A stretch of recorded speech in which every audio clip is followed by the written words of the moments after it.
ఇర్మియా గ్రంథము ఒక చక్కని విషయాన్ని మనం ధ్యానం చేద్దాం. ఈ రోజున దేవుని మందిరానికి వచ్చారు. ఎన్నో పరిస్థితుల మధ్య, ఎన్నో బాధల మధ్య, ఎన్నో రోగముల మధ్య దేవుని సన్నిధికి వచ్చారు. దేవుడి రోజున మనతో ఒక చక్కని వాగ్దానంతో కూడినటువంటి మాటను దేవుడు తెలియజేస్తూ ఉన్నాడు. జాగ్రత్తగా దేవుని వాక్యాన్ని విన్నాం. ఇర్మియా గ్రంథము 17వ అధ్యాయము.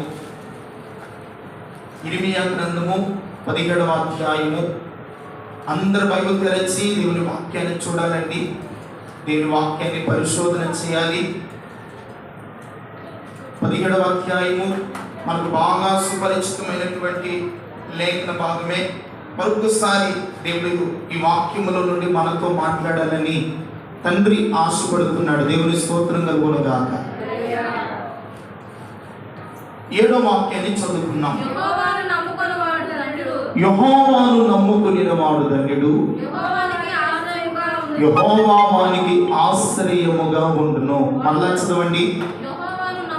యెహోవాను నమ్ముకొనినవాడు ధన్యుడు, యెహోవా వానికి ఆశ్రయముగా ఉండును. తల వంచండి, ప్రార్థన చేసుకుందాం.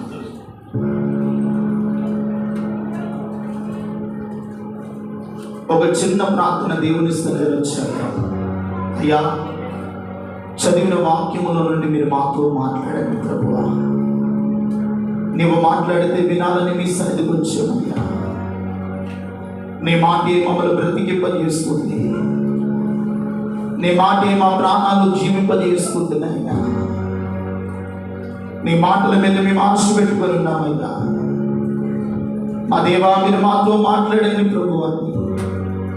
ఒక చిన్న ప్రార్థన దేవుని సన్నిధిలో మనం చేద్దామండి. మహావీరుడు యేసయ్యా, మహోన్నతుడా, చదివిన వాక్య భాగాన్ని దీవించండి, బలపరచండి.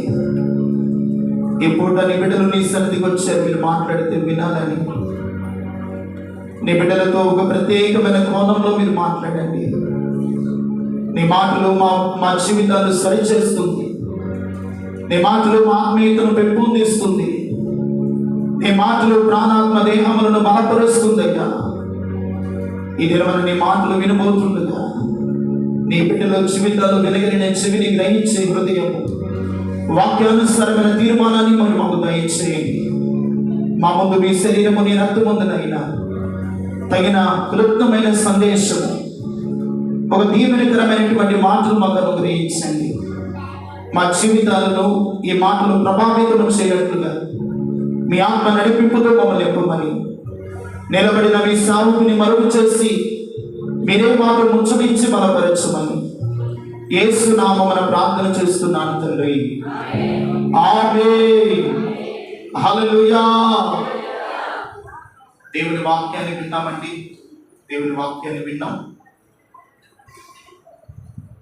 మనం చదువుకున్న అంశ భాగం ఏమిటంటే, యెహోవాను నమ్ముకునినవాడు ఎవడు దేవుడు ధన్యుడంట. యెహోవాను నమ్ముకున్నవాడు ధన్యుడు.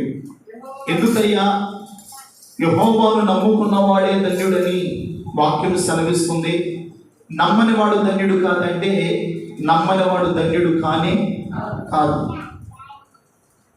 యెహోవాను నమ్మిన వాడే ధన్యుడు అవుతాడు. యెహోవా వానికి ఎలా ఉంటాడంట?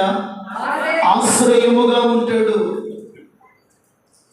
కనుక ఈ రోజున దేవుని మందిరానికి వచ్చిన దేవుని బిడ్డలారా, ఇంతకాలము దేవుని నమ్ముకొని మనము ప్రయాణం చేస్తూ ఉన్నాం. ఏదో నామకార్థంగా నమ్ముకొని, ఏదో ఆదివారం పూట దేవుని మందిరముల నుండి కనబడి,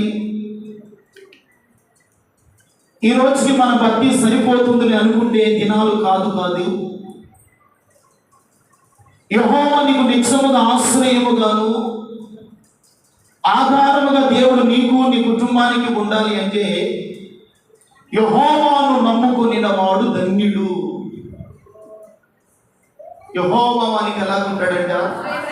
ఆశ్రయముగా ఉంటాడు. Praise the lord. హల్లెలూయా. ఇంకొద్ది దేవునికి మహిమ కలుగును గాక. యెహోవా వానికి ఎలా ఉంటాడంట? ఆశ్రయముగా ఉంటాడు. నీవు నమ్మిన దేవుడు అసమర్థుడు కాదు. నీవు నమ్మిన దేవుడు మధ్యాంతరంగా నిన్ను విడిచిపెట్టేవాడు కాదు. నీవు ఆరాధిస్తున్న దేవుడు ఎటువంటి వాడో నువ్వు గ్రహించగలిగి ఆయన నమ్ముకొని నీ ఆత్మీయ అడుగులు ముందుకు వేయగలిగితే యెహోవా నీకు నీ కుటుంబానికి ఎలా ఉంటాడంటే ఆశ్రయముగా ఉంటాడు. ఎలా ఉంటాడంట? ఆశ్రయముగా ఉంటాడు. ఈ మాట నేను చదువుతూ ఉండగా దేవుడు కొన్ని విషయాలు నా మధ్యలోకి తీసుకొని వచ్చాడు. ఈ రోజున యెహోవాను నమ్ముకొనిన వాడు ధన్యుడు. యెహోవా నిమిత్తము కాస్త శ్రమ వచ్చిన, కాస్త హింస వచ్చిన, కాస్త ఇబ్బందులు వచ్చినా ఏం చేయలేకపోతున్నామంటే మనము సహించలేకపోతున్నాం, వాటిని భరించలేకపోతున్నాం, వాటిని ఓర్చుకోలేకపోతున్నాం. అందుకనే మత్తయి సువార్తలో యేసు ప్రభు వారు కొండ మీద ప్రసంగములో రాయబడినటువంటి మాట 5వ అధ్యాయము 11వ వాక్యాన్ని మనం చూస్తే ప్రియపరలారా, నా నిమిత్తము మనుషులు మిమ్మల్ని నిందించి హింసించి మీ మీద అబద్ధముగా చెడ్డ మాటలు పలికినప్పుడు మీరు ఎవరి నిమిత్తం అంట? నా నిమిత్తము అంటే దేవుని నిమిత్తము. ఒకవేళ మిమ్మల్ని నిందించిన, హింసించిన, మీ మీద అబద్ధముగా చెడ్డ మాటలు పలికిన మీరు ఆశ్చర్యపడనక్కర్లేదు, మీరు బాధపడనక్కర్లేదు, మీరు కృంగిపోనక్కర్లేదు. యెహోవాను నమ్ముకొనిన వాడు ధన్యుడు గనుక అంటున్నాడు కదా, నా నిమిత్తము శ్రమైనను, హింసైనను, అబద్ధపు మాటలైనను కలిగినప్పుడు మీరు ధన్యులు, మీ ఫలము అధికమగును. దేవునికి మహిమ కలుగును గాక. ఏమవుతుందంట? ఫలము మీకేమవుతుంది? అధికమవుతుంది. కనుక దేవుని బిడ్డలారా, నీవు నమ్మిన దేవుడు ఎటువంటి వాడో నువ్వు తెలుసుకోవాలి. కొంతమంది దేవుని నమ్ముకుంటారా? దేవుని నమ్ముకుంటారు, లోకాన్ని నమ్ముకుంటారు. దేవుని నమ్ముకుంటారు, దేయాన్ని నమ్ముకుంటారు. వింటున్నారా ప్రియులారా వాళ్ళారా? మన జీవితాల్లో ఏదో ఒక దాని మీద మన మనస్సు, మన ఆలోచన ఏమవ్వాలంటే కేంద్రీకృతం అవ్వాలి. మన మనస్సు ఏదో ఒక దాని మీద స్థిరముగా నిలబడినప్పుడు దేవుడు నీ పట్ల ఏదైనా కార్యము చేయడానికి ఆయన నీ ముందుకు వచ్చి నిలబడగలుగుతాడు. ఆ పరిస్థితి నుండి నిన్ను విడిపించగలుగుతాడు. ఆ పరిస్థితి నుండి నువ్వు బయటపడగలుగుతావు. కనుక మన మనస్సును, మన ఆలోచన దేవుని మీద కేంద్రీకృతము చేసి ఆయన నమ్ముకొని నువ్వు ఆయన కొరకు ప్రయాసపడుతూ ఉంటే దేవుడు నీకు ఎలా ఉంటాడో తెలుసా? ఆశ్రయముగా ఉంటాడు. దేవునికి మహిమ కలుగును గాక. నీ కష్టములోను, నీ బాధలోను, నీ సమస్యలను, నీ బలహీనతలను ఎవరు నీకు ఆశ్రయముగా ఉన్నా లేకపోయినా నీవు ఆరాధిస్తున్న దేవుడు, నీవు సేవిస్తున్న దేవుడు, నీవు నమ్మిన దేవుడు నీకు తప్పనిసరిగా ఆశ్రయముగా ఉంటాడు. దేవునికి మహిమ కలుగును గాక. ఎలా ఉంటాడు ఆయన? ఆశ్రయముగా ఉంటాడు. ఈ రోజున దేవుని నమ్ముకున్న మనము ఎవరిని నమ్ముకుంటున్నామంటే శరీరులను నమ్ముకుంటున్నాం. ఎవరిని నమ్ముకుంటున్నామండి? శరీరులను నమ్ముకుంటున్నాం. అదే అధ్యాయంలో 5వ వచనాన్ని చూస్తే యెహోవా ఇలాగూ సెలవిచ్చుచున్నాడు, నరులను ఆశ్రయించి శరీరులను తనకు ఆధారముగా చేసుకున్న వాడు తన హృదయమును యెహోవా మీద నుండి తొలగించుకున్నవాడు. ఎవరి మీద నుండి అంటే వీళ్ళు ఎవరిని ఆశ్రయిస్తున్నారంట? శరీరులను ఆశ్రయిస్తున్నాడు. నరులను తమకు ఏం చేసుకుంటున్నారంట? ఆధారము. దేవుని బిడ్డలారా, మీరు నరులను ఆధారము చేసుకున్న, శరీరాన్ని మీరు ఆశ్రయించిన, మీ హృదయము యెహోవా మీద నుండి తొలగించుకుంటే ఏమవుతారంట? ఏమవుతారు? ఇలాగ అవటము దేవుని ఉద్దేశము కాదు కనుకే వాక్యం అంటుంది కదా, యెహోవాను నమ్ముకొనిన వాడు ధన్యుడు. యెహోవా వానికి ఆశ్రయముగా ఉంటాడు. అది రోజు వరకు దేనిని నమ్ముకున్నావు? దేవుని నమ్మగలుగుతున్నావా? దేవుని కార్యాలు నమ్మగలుగుతున్నావా? దేవుని కార్యాలు మీరు విశ్వసించగలుగుతున్నారా? దేవుడు ఎంత గొప్పవాడంటే ప్రియమైన వాళ్ళరా, ఇదిగో మన జీవితాలలో ఏదైనా చేయటకు ఆయన సమర్థుడైనటువంటి దేవుడు. అది రోగమే అయినా, అది సమస్యలే అయినా, అది కుటుంబ ఇబ్బందులే అయినా, ఏదైనాను వాటి నుండి విడిపించుటకు ఆయన సమర్థుడు. నువ్వు నమ్మిన దేవుడు నేను మధ్యాంతరమున విడిచిపెట్టి వెళ్ళేవాడు. మనుషులు మనలను మధ్యాంతరంలో విడిచిపెట్టి వెళ్తారేమో కానీ యెహోవాను నమ్ముకొనిన వాడు మాత్రము. అందుకని దావీదు కీర్తన అంటాడు, ఇదిగో నరులను నమ్ముకొనుట కంటే ఎవరిని నమ్ముకోవాలి? యెహోవాను ఆశ్రయించిన వాడు ధన్యుడు. నరులను నువ్వు ఎంతకాలం నమ్ముకున్నా, లోకాన్ని ఎంతకాలం నమ్ముకొని ప్రయాణం చేసినా అవి ఏమాత్రమైన నీకు ఉపయోగపడదు. యెహోవాను నమ్ముకొనిన వాడు ధన్యుడు. వాడు ఎలా ఉంటాడంట? ఏ సమస్య వచ్చినా దేనికి కూడా భయపడడు. ఎందుకంటే యెహోవా వాని చుట్టూ ఆశ్రయముగా ఉండబోతున్నాడు. దేవునికి మహిమ కలుగును గాక. ఎలా ఉండబోతున్నాడు? ఆయన ఆశ్రయముగా ఉంటాడు.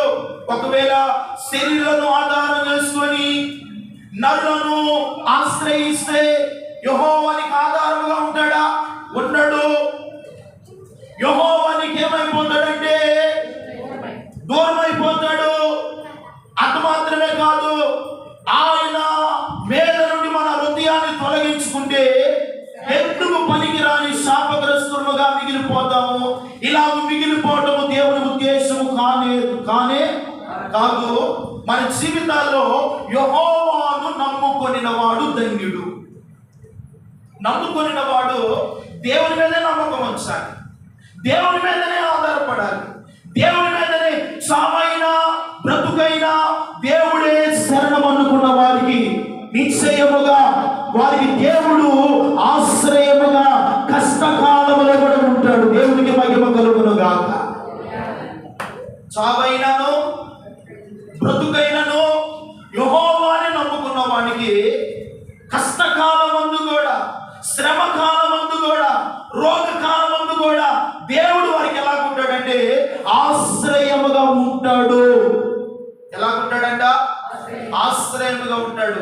బైబిల్ గ్రంథంలో కొంతమంది భక్తులను మనం చూస్తే దేవుని నమ్ముకున్నారే కానీ దేవుని నమ్మినటువంటి భక్తి వారిలో లేదు. దేవుని నమ్ముకున్నారే కానీ శరీరాలను లోకాన్ని ఆధారం చేసుకొని ప్రయాణం చేశారు. ఒక్క మాట చెప్పాలంటే ఇదిగో జరగా ముని మనవుడైనటువంటి ఆకాను దేవుని నమ్ముకున్నాడా లేదా? నమ్మాడు. ఇశ్రాయేలు ఇదిగో హాయి అనే పట్టణం మీద జయము పొందారు, ఎరుకోను జయించారు. ప్రియమైన వారలారా, ఎన్నో ప్రతికూలమైన పరిస్థితులు ఇశ్రాయేలు జీవితాల్లో సంభవించినప్పుడు ఇదిగో ఈ జరగా ముని మనవుడైనటువంటి ఆకాను మాత్రము దేవుని నమ్ముకొని వేటి నమ్ముకున్నాడట?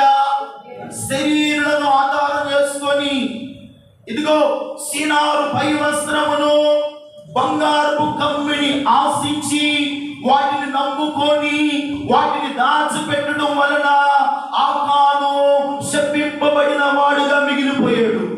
ఎలా మిగిలిపోయాడంట? శపింపబడిన వాడుగా మిగిలిపోయాడు. కారణము వేటి నమ్ముకుంటున్నాడు? శరీరాలను ఆశ్రయించాడు, ధనాన్ని ఆశ్రయించాడు, సీనారు పై వస్త్రాన్ని, వెండి కమ్మెను ఆశ్రయించి దేవునికి నమ్మకస్తుడుగా ఉండవలసిన బట్టి ఆకాను ప్రియమైన వాళ్ళరా శాపగ్రస్తుడుగా మిగిలిపోవడానికి గల కారణము. ఈ రోజున చాలా మంది దేవుడు నమ్ముకుంటున్నామంటున్నారు కానీ లోకాన్ని విడిచిపెట్టలేదు. చాలా మంది దేవుడిని నమ్ముకుంటున్నాం అంటున్నారే కానీ 2 పడవల మీద కాలేస్తా ఉన్నారు. చాలా మంది దేవుడిని నమ్ముకుంటున్నారు అనుకుంటున్నారు కానీ ఇదిగో దేవుడు వారికి ఆశ్రయముగా ఉండలేకపోతున్నాడు. కారణం ఏమిటో నీకు అర్థమవుతుందా? ప్రియమైన వాళ్ళారా, ఇటు దేవుని నమ్ముతారు, ఇటు లోకాన్ని నమ్ముతారు. ఏదో ఒకటి నువ్వు నమ్ముకుంటే, ఏదో ఒక దాని మీద నువ్వు ఆధారపడితే, ఆ ఆధారపడిన విషయంలో తప్పక దేవుడు నీకు తగిన సహాయమును చేస్తాడు. దేవునికి మహిమ కలుగునుగాక. నమ్మితే దేవుడినైనా నమ్మాలి, లేకపోతే లోకాన్నైనా నమ్మాలి. 2 పడవల మీద కాలేసామనుకో, మధ్యలోకి పడ్డామనుకో, ఇక తిరిగి లేవనెత్తేవాడు ఒకడు కూడా ఉండడు. ఇదిగో నువ్వు వెంబడిస్తున్న దేవుడు, నువ్వు కలిగిన దేవుడు అసమర్థుడు కాదు. నువ్వు నమ్మిన దేవుడు నీకు ఎలా ఉండబోతాడంటే ఆశ్రయముగా, ఆధారముగా, బలమైన కోటగా, ఎంతైన ఉన్నత దుర్గముగా ఉండే దేవుడు. ఈ రోజున నీవు నరులను ఆశ్రయిస్తున్నామంటే, శరీరాలను ఆధారంగా చేస్తున్నామంటే, అందుకే శరీరాలను ఆధారం చేస్తున్న వారికి నెమ్మది ఉండదు. నరులను ఆశ్రయించిన వారికి శాంతి సమాధానం ఉండవు. లోకాన్ని ఆశ్రయించిన వారి బ్రతుకులో సంతోషం ఉండదు. ఈ రోజున నీవు దేని నమ్ముకున్నావు? అందుకనే దేవుడు ఈ రోజున మనతో మాట్లాడుతున్నాడు. యెహోవాను నమ్ముకొనిన వాడు ధన్యుడు, యెహోవా వానికి ఆశ్రయముగా ఉండును. ఈ రోజున నీ కుటుంబానికి దేవుడు, నీ బిడ్డలకు, నువ్వు చేస్తున్న పనిలో, ఉద్యోగంలో, వ్యాపారంలో, నువ్వు వెళ్తున్న ప్రతి మార్గంలో దేవుడు నీకు ఆశ్రయముగా ఉండాలి అంటే నువ్వు ఎవరిని నమ్ముకున్నావు? ఈ నమ్మిన దేవుని ఎంతగా వెంబడిస్తున్నావు? నమ్మిన దేవుని కొరకు ఎంతగా ప్రయాసపడగలుగుతున్నావు? నమ్మిన దేవుని కొరకు ఆత్మీయ స్థితిలో ఎంతగా నువ్వు బలపరచబడగలుగుతున్నావు? ఒక్కసారి మనం ఆలోచించగలిగితే ప్రియమైన వాళ్ళరా, ఒక్క మాట చదవండి. సామెతల గ్రంథము 16వ అధ్యాయము 20వ వాక్యాన్ని మనం చూస్తేనంట, ఉపదేశమునకు చెవియొగ్గువాడు ఏమునందుతాడంట? మేలునందును. యెహోవాను ఆశ్రయించిన వాడు ధన్యుడు. ఈ సామెతల గ్రంథకర్త అయినటువంటి సొలొమోను అంటున్నాడు, ఉపదేశమునకు చెవియొగ్గువాడు ఏమునందుతాడంట? యెహోవా నీకు కష్టంలో ఆశ్రయంగా ఉంటాడు, సమస్యలో నీకు ఆశ్రయంగా ఉంటాడు, ఇరుకు ఇబ్బంది కలిగినప్పుడు దేవుడు నీకు ఆశ్రయంగా ఉంటాడు.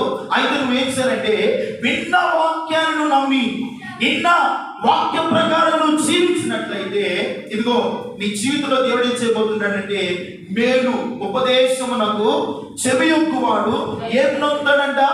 మేలు నొందును. యెహోవాను ఆశ్రయించిన వాడు ధన్యుడు. ఎవరిని ఆశ్రయించిన వాడు? యెహోవాను ఆశ్రయించాడు. ఒక రోజున ఇశ్రాయేలులో అహజ్యా అనే ఒక రాజు ఉన్నాడండి. ఎవరండి? అహజ్యా. ఈ అహజ్యా అనే రాజు ఒక రోజున మంచం మీద నుండి పడ్డాడు. పడగానే నడుము నిడిగిపోయింది. ఇశ్రాయేలులో దైవచరుడు అనేటువంటి ఏలియా ఉన్నాడు. ఏలియా నాయకత్వంలో అహజ్యా అనే ఒక రాజు పడ్డాడు, నడుము విరిగింది. ఎవరిని ఆశ్రయించాలి? దేవుని ఆశ్రయించవలసిన బదులుగా ఎక్రోను దేవతను, ఎవరినంట? ఎక్రోను దేవతను ఆశ్రయించి, ఎక్రోను దేవతను నమ్మి పనివారిని పంపించాడు. నేను బ్రతుకుతాను, మరణిస్తాను, వెళ్ళి ఆ ఎక్రోను దేవత ఎదుగు వెళ్ళి మీరు విచారించండి అని పనివారిని పంపిస్తూ ఉండగా, ఈలోపు పనివారు వెళ్తూ ఉండగా ప్రవక్త అయినటువంటి ఎలీషా వారిని ఎదుర్కొన్నాడంట. ఎక్కడికైనా ఆయన వెళ్తున్నాడంటే, అహజ్యా రాజు పడ్డాడు, ఇశ్రాయేలులో దేవుడన్నవాడు లేడనుకొని ఎక్కడిని ఆశ్రయిస్తున్నాడంట? ఎక్రోను దేవతను ఆశ్రయిస్తూ ఉన్నాడు. ఎవరిని ఆశ్రయిస్తూ ఉన్నాడంటే అండి? ఎక్రోను దేవతను ఆశ్రయిస్తూ ఉండగా దైవచనుడు అన్నాడు, నీ రాజుకు వెళ్ళి చెప్పండి, వాడు వెక్కిన మాంసముగా దిగడు. ఎందుకయ్యా అంటే యెహోవా నమ్మిన వాడే, యెహోవా కార్యాలు చూసిన వాడే, యెహోవా బాహుబలమును ఎరిగిన వాడే, కానీ ఎక్రోను దేవతను నమ్ముకొని వెళ్తున్నాడు, ఈ లోకాన్ని నమ్ముకొని వెళ్తూ ఉన్నాడు. దేవుని బిడ్డలారా, ఈ లోకాన్ని నమ్ముకొని ప్రయాణం చేస్తే అది నీకు క్షేమము కాదు. ఈ లోకములో ఉన్న వాటిని నమ్ముకొని నీ మనస్సుకు నచ్చినట్లుగా ప్రయాణం చేస్తే ఆ కుటుంబానికి క్షేమము కాదు. ఈ రోజున దేవుని నమ్ముకుంటున్నాము, లోకాన్ని నమ్ముకుంటున్నాము. ఇదిగో ఒకప్పుడు లోకాన్ని నమ్ముకొని ఏమైపోయాము? పాడైపోయాం, పాపములో పాడైపోయాం, లోక సాంప్రదాయాలతో పాడైపోయాం, లోక పద్ధతులతో పాడైపోయాం. పాడైపోయిన మన బ్రతుకులను ఆయన నమ్మిట కారణాన్ని బట్టి పరిశుద్ధులుగా దేవుడు మనల్ని మార్చాడు. దేవుని స్తోత్రం కలుగునుగాక. పరిశుద్ధులుగా మార్చి నీతిమంతులుగా తీర్చి తన సంఘం అనే తోటలో మనల్ని నాటి మనకు ఒక మంచి సన్నిధిని ప్రభు ఇచ్చి తన సన్నిధిలో మనలను ఆనందింపజేస్తున్న దేవుని బట్టి ఆయన నమ్మవలసిన బదులుగా ఈ రోజున మనుషులు లోకాన్ని నమ్ముతున్నారండి, లోక ఆచారాలు నమ్ముకుంటున్నారు. అందుకనే మన జీవితాల్లో యెహోవా మనకి ఏమైపోతున్నాడంటే దూరం అయిపోతున్నాడు. దేవుని కార్యాలు మనం చూడలేకపోతున్నామంటే దేవుడు మనకు దూరం అయిపోతున్నాడు. దేవుడు దూరం అయితే కార్యాలు జరుగుతాయా? దేవుని సన్నిధి మనకు దూరం అయితే మనకు క్షేమమేనా? మన బిడ్డలు క్షేమముగా ఉంటారా? మన కుటుంబం క్షేమముగా ఉంటుందా? మన పిల్లలు క్షేమముగా ఉంటారా? కలుగునే యెహోవాను నమ్ముకొనిన వాడు ధన్యుడు. నీ జీవితంలో కష్టమే అయినా, బాధ అయినా, హింస అయినా, ఎటువంటి పరిస్థితుల మధ్య ప్రయాణం చేస్తూ ఉన్నా నీవు నమ్మిన దేవుణ్ణి నువ్వు ఆశ్రయించుదువుగాక. నువ్వు నమ్మిన దేవుణ్ణి నువ్వేం చేయాలి? ఆశ్రయించాలి. నువ్వు నమ్మిన దేవుని మీదనే ఆధారపడాలి. శరీరాన్ని ఆధారం చేసుకుంటే శాపగ్రస్తులమవుతాం. లోకాన్ని ఆధారం చేసుకోవద్దు దేవుని బిడ్డలారా, నరులను ఆధారం చేసుకోవద్దు. మన జీవితాల్లో నరులను ఆధారముగా చేసుకుంటే నష్టపోతాము. అర్థమవుతుందా? అకాను వేటి నమ్ముకున్నాడంటే సీనారు పై వస్త్రాన్ని, బంగారపు కమ్మె. ప్రియమైన వాళ్ళ కష్టపడితే సంపాదించుకోవచ్చండి. దాన్ని ఆశించి దేవుని ఆశీర్వాదానికి బదులుగా ఏం తెచ్చుకున్నాడు? చూడండి, నష్టాన్ని తెచ్చుకున్నాడు. పరిస్థితులను బాగు చేసుకోవాల్సినటువంటి ఆకాను నష్టాన్ని మిగిలించి చివరికి ప్రియమైన వాళ్ళ భయంకరమైన స్థితిలోనికి వెళ్ళిపోయాడు. అది చెప్పుకుంటేనే చాలా భయంకరమైనది. ఆ భయంకరమైన స్థితిలోనికి నువ్వు వెళ్లకుండా ఉండాలి అంటే ఇదిగో నువ్వు నమ్మిన దేవుని మీదనే నువ్వు ఆధారపడుదువుగాక. నమ్మిన దేవుని మీదనే ఏం చేయాలంట? ఆధారపడాలి. నువ్వు నమ్మిన దేవుని మీదనే ఆనుకోవాలి. నువ్వు నమ్మిన దేవునితోనే ప్రయాణం చేయాలి. నువ్వు నమ్మిన దేవునితోనే తుది శ్వాస వరకు నీ ఆత్మీయ అడుగులు దేవునితోనే వేయుదురుగాక. దేవునితోనే వేయాలి, లోకంతో కాదు. లోకములో ఒక అడుగు, దేవుల్లో ఒక అడుగు వేస్తే నష్టపోతావు. అహజ్యా అదే చేశాడు. దేవుళ్ళో ఒక అడుగు ఉన్నది, లోకములో ఒక అడుగు ఉంది. ఎక్రోను దేవత దగ్గరికి వెళ్తున్నాడు. దేవుడు ఊరుకుంటాడండి? నా శక్తిని ఆశ్రయించి నన్ను నమ్ముకొని వేరొకరిని ఆధారం చేసుకుంటే దేవుడు ఊరుకుంటాడా? ఊరుకోడు. నీ జీవితంలో నష్టపోతున్నావు, అన్ని కోల్పోతున్నావు, ఆరోగ్యము క్షీణిస్తుంది. నువ్వు నమ్మిన దేవుని మీద పరిపూర్ణంగా డిపెండ్ కావాలి, ఆధారపడాలి, సంపూర్ణంగా లోపడాలి. ఆయనకు శిరస్సు వంచి ఆయనకు విధేయుడు అవ్వగలిగితే, విధేయురాలు అవ్వగలిగితే నిశ్చయముగా నా దేవుడు ఈ రోజున మీకు మాట్లాడుతున్నాడు. నా దేవుడు మీ కుటుంబాలకు, మీ బిడ్డలకు ఆశ్రయముగా నిలబడునుగాక. ఎలాగుంటాడంటే ఆయన ఆశ్రయముగా ఉంటాడు. భయపడవద్దు. అందుకనే ఉపదేశములకు చెవి దేవుని వాక్యానికి ఏమి ఇవ్వాలంట?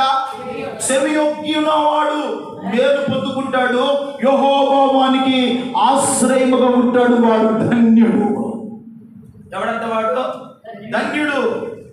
ఈ రోజున ధన్యకరమైన భక్తిని మనకి ఇచ్చాడండి. ఈ ధన్యకరమైన భక్తిని అంతం వరకు ధన్యకరంగా కాపాడుకుంటూ దేవుని నమ్ముకొని మనం ప్రయాణం చేయగలిగితే ఎక్కడ దేవుడు నిన్ను విడిచిపెట్టడు, నీ బిడ్డను విడిచిపెట్టడు, నీ కుటుంబాన్ని విడిచిపెట్టడు. నీ స్థితి ఎంత దారుణంగా ఉన్నా ఆ స్థితి నుండి తప్పించుకునే మార్గాన్ని దేవుడు కలుగు చేయను. ఏం చేస్తాడు ఆయన? తప్పించుకునే మార్గము. అందుకనే ఒక మాట రాయబడింది, 2వ కీర్తన 12వ వాక్యాన్ని చదువుకుంటే, 2వ సంకీర్తన 12వ వాక్యం, ఆయన కోపము త్వరగా రగులుకొనును, కుమారుని ముద్దు పెట్టుకొనుడి. వినండి, కుమారుని ముద్దు పెట్టుకొనుడి అంటే కుమారుడైన యేసుక్రీస్తు వారిని మనము హత్తుకొని లేని ఎడల ఆయన ఒకవేళ కోపించును, అప్పుడు మీరు త్రోవ తప్పి ఏం పోతారంట? నశించిపోదురు. ఆయనను ఆశ్రయించిన వారందరూ ధన్యులు. దేవునికి మహిమ కలుగును గాక. ఎవరునంట? యెహోవాను ఆశ్రయించిన వారందరూ. యెహోవా కోపం ఎలాగుందంట? త్వరగా రగులుకొనును. ఆయన కోపము నిమిషము మాత్రమే, ఆయన దయ ఆయుష్కాలం అంత వరకు ఉంటుంది. దేవునికి మహిమ కలుగును గాక. అందుకని ఆయన కోపము త్వరగా రగులుకొనును, కుమారుని ముద్దు పెట్టుకొనుడి. కుమారుడైన యేసుక్రీస్తు వారిని మనం హత్తుకొని నమ్ముకొని మనం ఆయనతో కలిసి అడుగులు వేయగలిగితే యెహోవా వారికి ఎలా ఉంటాడంట? ఆశ్రయముగా ఉంటాడు. కుమారుని మనం ముద్దు పెట్టుకోవాలి. ప్రభువైన యేసుక్రీస్తు వారిని హత్తుకొని జీవించాలి. అది చావైనా, మరణమైనా, ఇరుకైనా, ఇబ్బంది అయినా, రోగమైనా, సమస్య అయినా కుమారుని ముద్దు పెట్టుకొని ప్రయాణం చేయగలిగితే యెహోవా వారికి ఎలా ఉంటాడంట? ఆశ్రయముగా ఉంటాడు. కాబట్టి దేవుని బిడ్డలారా, ఈ రోజున ఆయన కోపము త్వరగా మన మీద రగులు కొనక మునిపే మన జీవితాలు దేవుని కొరకు జీవించడానికి మనము సిద్ధపరచుకుంటాము గాక. దేవుని కొరకు జీవించడానికి సిద్ధపరచుకోవాలి. అందుకని యెహోవాను నమ్ముకున్న వాడు. కొంతమంది తాయితులు నమ్ముకుంటారు, దేవుని మందిరానికి వస్తారు, కానీ కొన్నిటి మీద నమ్మకం అనేది పోదండి. ఎన్ని వాక్యాలు వింటున్నా, ఎంత ఉపదేశము బోధించబడుతున్నా, పరిశుద్ధాత్మ దేవుడు ఎన్నో కోణాలుగా దేవుడు మనతో మాట్లాడుతున్నా, దేవుని వాక్యానికి మనము మెడవంచము. ఏ వంచమంటే దేవుని వాక్యానికి మెడవంచకపోతే నష్టపోయేది నీవే, నష్టపోయేది నీ పిల్లలే, నష్టపోయేది నీ కుటుంబమే. కనుక దేవుని మాటకు ఏ కుటుంబం అయితే మెడవంచి విధేయత కలిగి ఆయన నమ్ముకొని ఆయన ఆశ్రయించి ప్రయాణం చేయగలుగుతారో వారు ఏ పరిస్థితుల్లో ఉన్న దేవుడు ఏం చేస్తాడు? వారిని కాపాడగలుగుతాడు. దేవుని స్తోత్రం కలుగును గాక. దేవుడు నమ్ముకుంటారా? అన్ని ఆచారాలు మానరు. దేవుడు నమ్ముకుంటారా? ఇంటి ఎదురు కడతారు. ఏమిటి? రేకంప కడతారు. ఏ కంప కడతారండి? రేకంప. మన దేవుని శక్తి ఎలాంటిది? రేగి కంప కట్టుకుంటే కీడుని ఎందుకు రాదా? కొంతమంది ఇంటి ముందు వాకిట ఎత్తున ఒక చీపురు వేస్తారు. ఎందుకని అంటే ఏ దుష్టుడు కానీ దాటి రాకూడదు. అంటే చీపురు మీద నీకేముంది అంటే దేవుని మీద నీకేమి లేదు, దేవుని శక్తి మీద నీకేమి లేదు. ఆ దర్గా దగ్గరికి కట్టుకునే తాయిపు దగ్గర ఉన్న నమ్మకం ఎవరి మీద ఉండదు? దేవుని మీద ఉండదండి. వీళ్ళెవరు క్రైస్తవులే, వీళ్ళెవరు మందిరానికి వచ్చేవాళ్ళే, వీళ్ళెవరు ప్రభు పనులు చేయవేసేవాళ్ళే. వింటున్నారా? వీళ్ళు ఎవరయ్యా అంటే దేవుని ఆరాధించే బిడ్డలే. ఎన్నోసార్లు చెప్తే బాధపడరు, కానీ మా ఫ్యామిలీ కనుక మా భాస్కర్ బాబు ఇంటికి వెళ్తే ఒక గుమ్మడికాయ ఉంటుంది ఇంటికి వెళ్ళి. ఆ గుమ్మడికాయ వెళ్ళినప్పుడల్లా నా తరగతి తిరుగుతానే ఉంది. ఏదో నవమమ్మ గారు ఎంతో చనిపోయారు, దేవుని కృపను బట్టి ఇల్లు బాగుపడిన తర్వాత కూడా గుమ్మడికాయ తెచ్చి మళ్ళా కొత్తది పెట్టి, గుమ్మడికాయ మనల్ని కాపాడుతుందా? తినండి, దేవుని శక్తి నేను కాపాడలేదా అంటే గుమ్మడికాయ మీద నీకేముంది? ఈ రోజు నుండి దాన్ని తెంచి పడేదురుగా దేవుని శక్తి మీద నమ్మకం ఉంచా. వెళ్ళినప్పుడల్లా నెత్తి తగ్గుతానే ఉండదు. ఏ నమ్మైందంటే దేవుని మందిరానికి వస్తున్నా కూడా ఆచారాలు మానకపోతే దేవుని కార్యాలు ఏమనుభవిస్తాం? దేవుని మేమేమని పొందుకుంటాం? ఈ రోజున నువ్వు నమ్మిన దేవుడు ఎటువంటి వాడు? వారు చెప్తున్నారు, నా దేవుడు, మేము నమ్మిన దేవుడు సమర్థుడు. ఎవరు వారు? శద్రకు, మేషకు, అబేద్నెగో. మేము నమ్మిన దేవుడు సమర్థుడు. మరి నువ్వు నమ్మిన దేవుడు ఎవరు? సమర్థుడు కదా. నువ్వు నమ్మిన దేవుడు ఎటువంటి వాడు? దేవుని బిడ్డలారా, నమ్ముకుంటారా? దేవుడు నమ్ముకొని కూడా ఇంకా అన్య ఆచారాలు మనలో చావకపోతే, ఈ లోక పద్ధతులు మనలో చావకపోతే దేవుడు గాని మనకు ఆశ్రయంగా ఉండదే. దేవుడు ఆశ్రయంగా ఉండడు. ఈ రోజున మనము దేవునికి ఆశ్రయముగా ఎప్పుడైతే ఉంటాడంటే ఆయన మీద పరిపూర్ణంగా మనం నమ్మాలి, పరిపూర్ణంగా ఆయన ఆశ్రయించాలి. దేన్ని నమ్మొద్దు. ఒక ఆయన నమ్మాడండి, నమ్మి వాటంతా పరిగెత్తుకుంటూ వెళ్ళాడు. ఎవరో గెహజీ. ఎవరంట? వేటి నమ్ముకున్నాడు?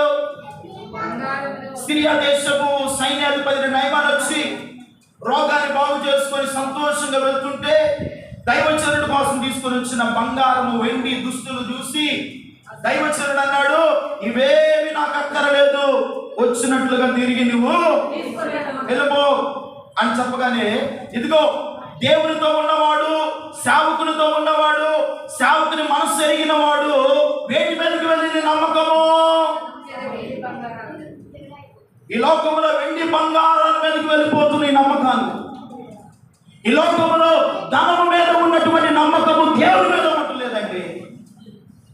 ధనాన్ని నమ్ముకున్నవాడు పాడైపోతాడంట, తెలుసా? ఎవరు దేన్ని నమ్ముకున్నవాడంట?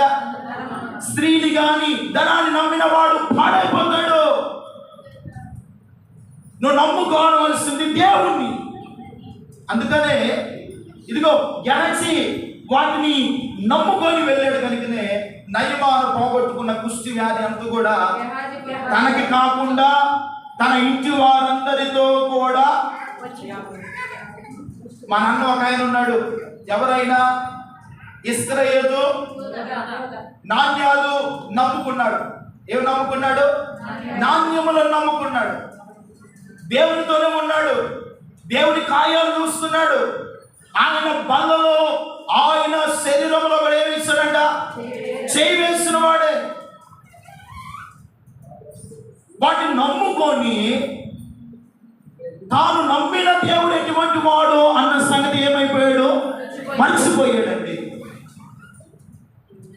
తనతో ఉన్నటువంటి దేవుడు ఎటువంటి వాడు నమ్మలేక నాణ్యములను నమ్ముకొని ఒక భూమిని కొన్నారంటండి.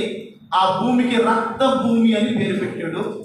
ఆ భూమిలోనే తన రక్తాన్ని కారి అక్కడికక్కడే చనిపోయాడు. అంటే ఇలాంటి వాడు పట్టుకొని ఉండుట వానికి మేలు అని దేవుడు చెప్పగలిగాడంటే, అంటే నాణ్యములను నమ్ముకున్నట్లుగా దేవుణ్ణి ఏం చేయలేకపోతున్నాడు? నమ్మలేకపోతున్నాడు. ఈ రోజున చాలా మంది లోకాన్ని నమ్మినట్లుగా దేవుని నమ్మలేకపోతున్నారు. అందుకే మీ జీవితాల్లో కార్యములు జరగట్లేదు. అందుకే దేవుని ఆశీర్వాదాన్ని నువ్వు పొందుకోలేకపోతున్నావు, దేవుని సమాధాన స్థితిని అనుభవించలేకపోతున్నావు, నెమ్మదిని చూడలేకపోతున్నావు, ఆశీర్వాదాన్ని అనుభవించలేకపోతున్నావు, దీర్ఘ నీవు నిపుణులు అనుభవించలేకపోతున్నావు. ఎందుకయ్యా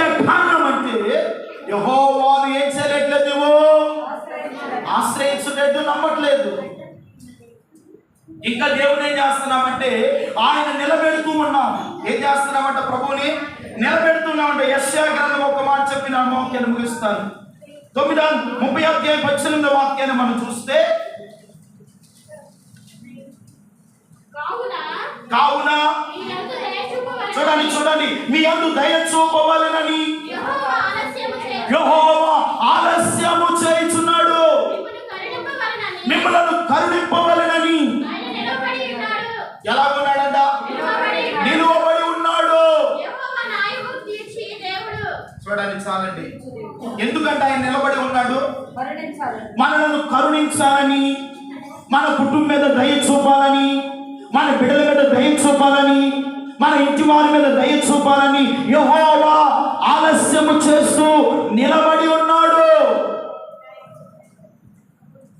ఆయన మనలను ఆశీర్వదించాలని, కరుణించాలని, దయ చూపాలని నిలబడి ఉంటే దేవునికి మనం ఏమి ఇవ్వట్లేదు. దేవునికి మనం అవకాశం ఇవ్వట్లేదు. ఆయన దయ చూపించినట్లుగా, ఆయన మన మీద కరుణ చూపించినట్లుగా ఆయన మనం ఏమి ఇవ్వట్లేదు, అవకాశం ఇవ్వట్లేదు. కారణము లోకాన్ని నమ్ముకుంటున్నాం, కారణము శరీరాలను ఆధారం చేసుకుంటున్నాం, కారణము దేవుడు ఆలస్యము చేస్తున్నాడు నీ యందు దయ చూపవలెనని. దేవుని దయ నీ మీదకు రాకుండా ఉన్నదంటే లోకాన్ని నమ్మినట్లుగా, సాంప్రదాయాలు నమ్మినట్లుగా, లోక పద్ధతులను నమ్మినట్లుగా దేవుడు నువ్వేం చేయలేకపోతున్నావు, నమ్మలేకపోతున్నావు. దేవుని బిడ్డలారా గమనించండి, మన దేవుడు అసమర్థుడు కాదు. నమ్మితే ఒక నమ్మదగినటువంటి భక్తిని చేయాలి, నమ్మకమైన విశ్వాసం చేయాలి, నమ్మకమైన పోరాటం చేయాలి, నమ్మకమైన అడుగులు దేవుని కొరకు వేయాలి.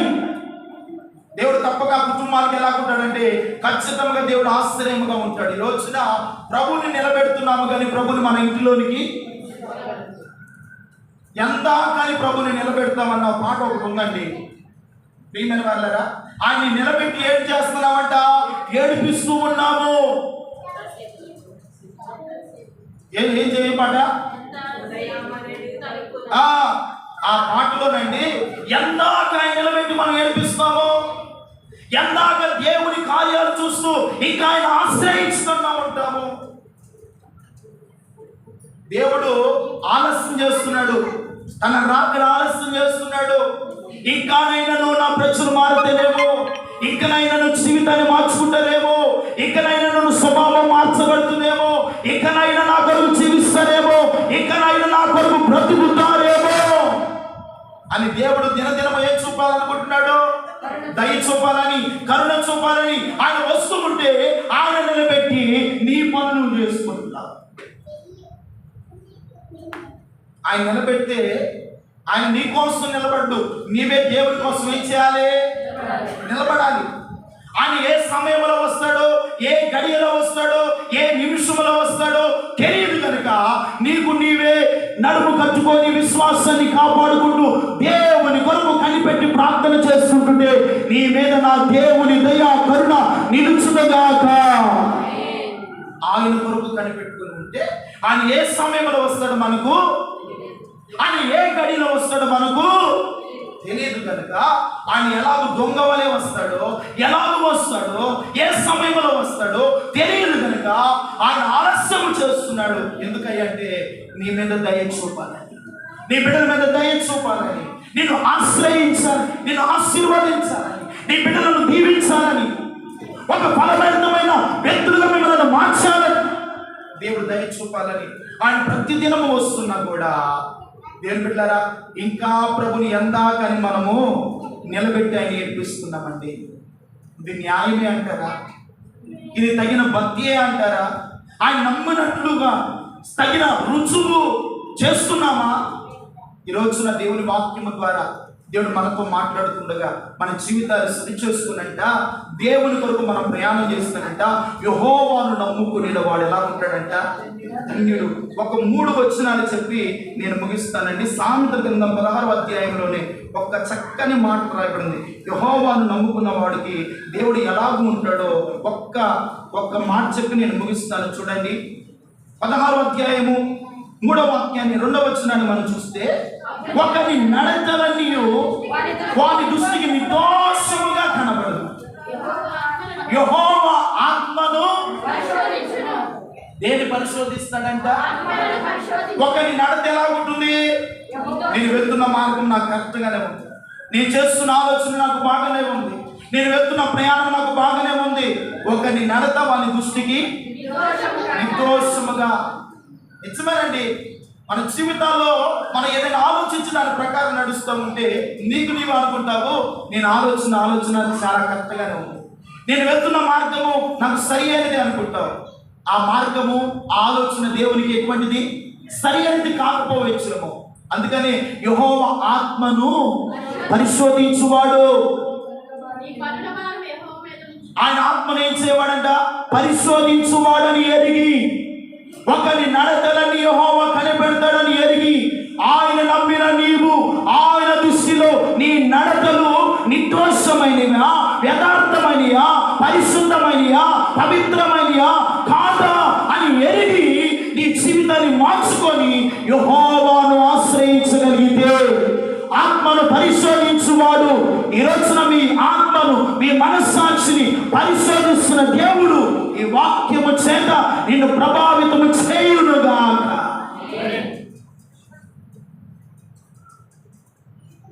ఆయన పరిశోధిస్తున్నాడు దేవుడు. 2వది అంటాడు, ఇంకో వచనం కూడా చూపిస్తాను చూడండి. అదే 16వ అధ్యాయము 25వ వచనాన్ని చదువుకుంటే, ఒకని మార్గము వాని దృష్టికి యథార్థముగా కనబడును. ఎక్కడ చేరుస్తుందంట? తుదకు మరణమునకు. మన మార్గం మనకి ఎలాగుంటుంది? బాగానే ఉంటుంది. మన ఆలోచనలు మనకు బాగానే ఉంటాయి. తుదకు దేనికి దారి తీస్తాయి అంట? మరణానికి దారి తీస్తాయి. మరణానికి దారి తీసే మార్గాలు మనకు వద్దు. యెహోవాను నమ్ముకొని ఆయన ఆశ్రయిస్తూ యథార్థమైన హృదయముతో ఆయన దృష్టిలో నీతిగా, పరిశుద్ధముగా, నిర్దోషముగా నడవగలిగితే నిశ్చయముగా నా దేవుడు ఇదిగో తుదకు మరణము నుండి నీ కుటుంబాన్ని, నీ బిడ్డలను దేవుడు కాపాడునుగాక. మరణము నుండి ఏం చేస్తాడంట? తప్పిస్తాడండి. అందుకని అంటాడు, ఒకని మార్గము వానికి ఎలా కనబడుతుందంట? యథార్థంగా ఉంటుంది. నేను యథార్థంగా ఉన్నాడు అని నువ్వు చెప్పుకోవడం కాదు, నీ భక్తిలో నీ సాక్ష్యాన్ని, నీ పవిత్రత బట్టి ఆ భక్తి జీవితమే పలానా వ్యక్తి యథార్థవంతుడండి, పలానా సహోదరి యథార్థవంతురాలండి, పలానా సహోదరుడు యథార్థవంతుడని ఎప్పుడంటే రుజుపరచబడుతుంది? దేవునితో నువ్వు నడిచే అనుభవాలు ఉంటే చూసావా, ఆ అనుభవమే యథార్థవంతుడుగా నిన్ను తీరుస్తుంది. దేవుని స్తోత్రం కలుగునుగాక. ఆ భక్తియే నిన్ను నీతిమంతురాలుగా నిలబెడుతుంది. అంతే తప్ప నేను యథార్థవంతుడను, నేను పరిశుద్ధుడను, నేను నిర్దోషిని అనుకున్నంత మాత్రాన యథార్థతను బట్టి దేవుడు నిన్ను ఆశీర్వదించడు. ఒకవేళ నీ మార్గమునికి యథార్థంగా కనబడితే తుదకు అది ఎక్కడ దారితీస్తుందంట? మరణానికి. ఈ రోజున నీ మార్గము ఎలాగుంది? ఒకసారి సరి చేసుకొని యెహోవాను నమ్ముకొని ఆయన ఆశ్రయిస్తూ ఆయన పాదాలు పట్టుకొని నీ ఆలోచన, నీ ఆత్మీయత దేవుని మీద ఆధారపడి ప్రయాణం చేయగలిగితే నిశ్చయముగా దేవుని బిడ్డలారా, రాబోయే పరిస్థితుల్లో దేవుడు మిమ్మల్ని, మీ కుటుంబాలను, మనందరినీ ప్రభు తప్పించి కాపాడును గాక. ఇంకొక మాట చెప్పి నేను ముగిస్తాను. 17వ వచనాన్ని చదవండి. చెడుతనమును విడిచి నడుచుకొనుటయే యథార్థవంతులకు. ఏ మార్గం అంటే ఇది? రాజ్య మార్గం. యేసయ్య మార్గము ఇరుకు మార్గము. ఈ ఇరుకు మార్గం ఎటువంటిదంటే రాజ్య మార్గం. విశాలమైన మార్గము మరణానికి దారి తీసుకొని వెళ్తుంది. అందుకనే గొర్రెలకు పోవు ద్వారము ఇరుకును, ఆ ద్వారము సంకుచితమై ఉన్నది. దేవునికి మహిమ కలుగునుగాక. చాలా మంది విశాలమైన ద్వారాన్ని వెళ్తూ ఉంటారు. ఆ విశాలమైన ద్వారంలో ఎన్ని ప్రమాదాలు ఉంటాయో మనకు. ఇరుకు ద్వారంలో వెళ్తూ కొంత జాగ్రత్త పడతారు. సింగిల్ రోడ్ అనుకోండి, చాలా జాగ్రత్తగా డ్రైవింగ్ కూడా చాలా నిదానంగా చేస్తారు. అదే విశాలమైన రోడ్ అనుకోండి, అద్దు ఆపు లేకుండా ఏం చేస్తారు? డ్రైవ్ చేస్తాడు, ఈలోపు ఏదో ఒకటి వచ్చింది, గుద్దింది, అయిపోయింది. అందుకనే దేవుని వాక్యం అంటుంది కదా, చెడుతనమును విడిచి నడుచుకొనుటయే యథార్థవంతులకు రాజ్య మార్గము, తన ప్రవర్తన కనిపెట్టుకొని వాడి ప్రాణమును కాపాడుకొనును గాక. ఎవడంటే తన ప్రాణాన్ని కాపాడుకుంటాడు? తన ప్రవర్తనను కనిపెట్టుకొని, అంటే ప్రవర్తన పరిశుద్ధతను, నీతిని, యథార్థతను, భక్తిని, యెహోవాను నమ్ముకున్న విధానమును కనిపెట్టుకొని కాచుకొని వాడు తన ప్రాణాన్ని తానే కాపాడుకొనును గాక. ఎవరో నీ ప్రాణాన్ని కాపాడనక్కర్లేదు. నీ ప్రాణాన్ని నువ్వేం చేయగలుగుతావు? కాపాడుకోగలుగుతావు, రక్షించుకోగలుగుతావు, విమోచించుకోగలుగుతావు, భద్రము చేసుకోగలుగుతావు. కాబట్టి దేవుని బిడ్డలారా, దేవుని వాక్యం ఈ రోజున మనతో మాట్లాడుతుందిగా మన ప్రయాణం ఎలాగుందో ఆలోచించాలండి. మన ఆత్మీయత ఎలాగుందో ఆలోచిస్తూ దేవునితో మనం అడుగులు వేయగలిగితేనంట యెహోవా వానికి ఎలాగుంటాడంటే ఆశ్రయముగా ఉంటాడు. తిరుగులేదు. నీ జీవితంలో ఎన్ని సమస్యలు వచ్చినా, బాధలు వచ్చినా, కష్టం వచ్చినా, ఇరుకు వచ్చినా, ఇబ్బంది వచ్చినా దేనికి నువ్వు భయపడనక్కర్లేదు. నిశ్చయముగా నీవు ఆరాధిస్తున్న దేవుడు మీ కుటుంబాలకు ఆశ్రయముగా ఉండబోతున్నాడు. ఎలా ఉండబోతున్నాడు ఆయన? ఆశ్రయం. కనుక లోకంలో దేని నమ్ముకున్నావో దాన్ని అంత విడిచిపెట్టు. ఒకవేళ ఇంకా లోకాన్ని నమ్ముకొని లోక సాంప్రదాయాల్లో ఉంటూ లోక పద్ధతులే చేస్తూ దేవుని నమ్ముకుంటే ఏమవుతామంట? శాపగ్రస్తులు. దేవుని బిడ్డారా, ఇలా కావడం దేవుని ఉద్దేశం కాదు. ఇలాగ మనం బ్రతకడం దేవుని ఉద్దేశం కాదు. ఒకవేళ ఆదామావులు శాపగ్రస్తులు అయ్యారు కనుకనే వారి కొరకు ఆ బలిని అర్పించడానికి యేసు ప్రభువు వచ్చాడా లేదా? రక్తాన్ని చిందించడా లేదా? ప్రాణాన్ని పెట్టాడా లేదా? మన కొరకు శాపగ్రహిగా మార్చబడ్డా లేదా? మన శాపాన్ని దేవుడు శిలువ ద్వారా కొట్టివేశాడు. దేవునికి మహిమ కలుగును గాక. శాపాన్ని కొట్టివేస్తే మరలా శాపాన్ని తెచ్చుకొని ఎక్కడ పెట్టుకుంటున్నాము? ఇంట్లో పెట్టుకుంటున్నాం, నెత్తి మీద పెట్టుకుంటున్నాం. ప్రియమైన వాళ్ళారా, ఇంటికి గుమ్మాలు పెట్టుకుంటున్నాం. చీపుల ద్వారా, రకరకాల పరిస్థితుల ద్వారా, రకరకాల ఆచారాల ద్వారా. దేవుని పెట్టారా, నువ్వు ఏది పెట్టుకుని అక్కర్లేదు. యోబు అంటున్నాడు కదా, ప్రార్థనని. యోబు ఇంటి చుట్టూ ఏముందంట? కంచె. ఏ కంచి? ముళ్ళ కంచి ఉందా? పల్లేరుగా కంచి ఉందా? లేకపోతే ఇది రేకంప ఏమనుందా? లేదు. ప్రార్థన అనే కంచి ఉంది. కానీ సాతానుడు వెళ్ళలేకపోతున్నాడు. ఎక్కడికి వెళ్ళలేకపోతున్నాడు? యోబు ఇంట్లోనికి వెళ్ళలేకపోతున్నాడు. యోబు ఇంట్లోనికి వెళ్ళాలంటే దేవుని పర్మిషన్ కావాల్సి వస్తుంది. ఎవరి ఇంట్లోనికి వెళ్ళాలంటే? యోబు ఇంట్లోనికి వెళ్ళాలంటే ఎవరు పర్మిషన్ ఇవ్వాలి? దేవుడు పర్మిషన్ లేకుండా యోబు ఇంట్లోనికి వెళ్ళే అవకాశము ఈ రోజున నీ పర్మిషన్ లేకుండా కానీ, దేవుని పర్మిషన్ లేకుండా కానీ సాతానుడు ప్రవేశిస్తున్నాడంటే నీ ఇంటి చుట్టూ దేవుని కంచె. ఆ కంచె ప్రార్థన లేదు కనుకనే వాడు ప్రవేశిస్తున్నాడు. భక్తి లేదు కనుకనే వాడు ప్రవేశిస్తున్నాడు. వాక్యము నీలో లేదు కనుకనే వాడు ప్రవేశిస్తున్నాడు. వాడు ప్రవేశించి నీ మనస్సును, నీ ఆలోచన గందరగోళం చేసి కష్టాల మధ్యలో, రోగముల మధ్యలో, సమస్యల మధ్యలో నిన్ను తీసుకొని వెళ్ళడానికి గల కారణం ఏమి లేదు? కంచె లేదు. కంచె లేకపోతే పందుకుక్కలు వస్తాయో, పందులు వస్తాయో, కుక్కలు వస్తాయో, ఏదైనా వస్తాయి కంచె లేకపోతే. ఒకవేళ దుష్టుడు కూడా రావచ్చు. దేవుని బిడ్డలారా, ఆలోచిస్తున్నారా?